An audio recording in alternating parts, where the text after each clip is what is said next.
Bonjour, ici Benoît Larochelle. Aujourd'hui, on va voir comment réintégrer un élément d'une photo originale dans une photo HDR. On va vouloir faire ça, par exemple, lorsqu'on a un élément humain dans une photo HDR.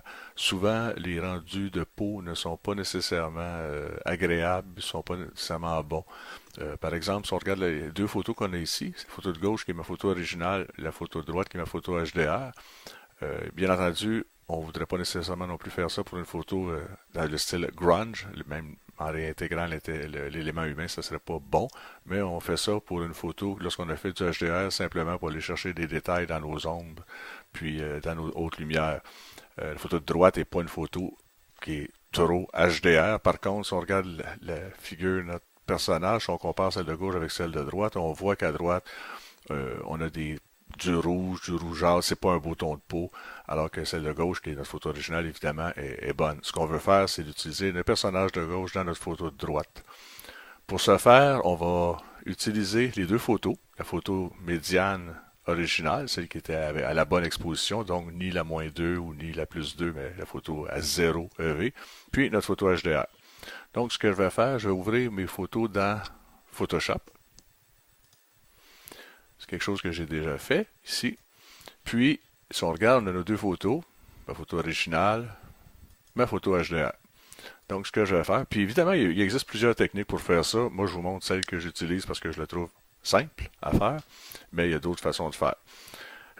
Donc, on revient à notre processus. Je prends ma photo de gauche, ma photo originale, je la copie en entier. Je viens la coller comme un nouveau calque dans ma photo, par-dessus ma photo en fait HDR. Donc si je regarde ma photo HDR, ici à gauche, j'ai ma photo, le calque 1 qui est ma photo originale que je viens de coller. Puis en dessous, j'ai ma photo HDR. Donc si je clique ici, on voit là, nos deux photos qui sont l'une par-dessus l'autre.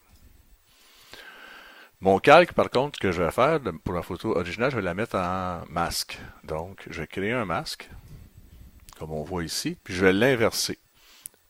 Donc, en l'inversant, on voit le masque est tout noir. Ça veut dire que toute notre photo est finalement masquée, on n'en voit rien. Puis je vais révéler des parties de ma photo. Autrement dit, je vais peindre des parties de ma photo sur ma photo originale.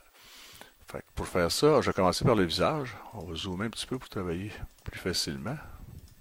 Bon, je vais me choisir une brosse ici, d'une grosseur, je ne sais pas si on la voit bien, grosseur raisonnable. Puis je vais venir peindre par-dessus ma photo. Ce qu'on voit, ce que ça fait, c'est que ça révèle une partie de ma photo originale par-dessus ma photo HDR. En fin de compte, on peint avec la photo originale. Évidemment, je vais prendre une brosse plus petite pour faire des détails.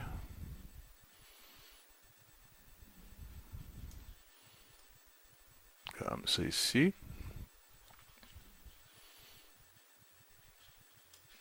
Puis, je peux retourner à la photo originale. Déjà, on voit, si on regarde le avant-après, que la peau du visage est mieux, vraiment mieux. Mais en fait, c'est la photo originale. On va venir faire la même chose sur la main, en choisissant une brosse encore peut-être un petit peu plus petite.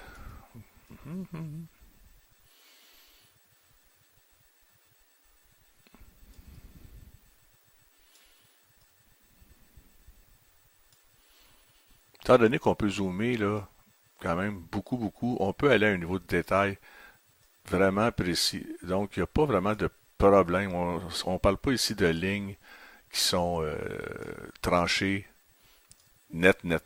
Fait qu'on voit là que c'est bon, si on dépasse un petit peu, c'est pas majeur, c'est jamais majeur. Puis le résultat final va être quand même très bon. Ensuite, on va aller faire notre dernière portion de main. Ici, le bras à droite. Bon, on va commencer. On va y aller peut-être un petit peu plus rapidement. Une brosse plus grosse pour commencer. On pourrait aussi décider de faire le personnage au complet, son uniforme et tout et tout. Ça, c'est vraiment au goût. Si on est satisfait de la version HDR, on garde la version HDR. Sinon, bon, on a juste à faire continuer en fait à brosser, à peinturer la partie du vêtement. On voit ici, là, quand on fait le coude, que tout le rouge disparaît. Là. La même chose ici, là, c'est peut-être même plus évident là, au niveau des doigts. Puis on retourne avec là, la bonne couleur de peau.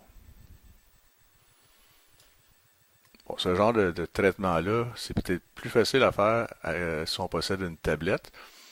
Là, je le fais avec la souris. Normalement, j'aurais utilisé une tablette Wacom, par exemple.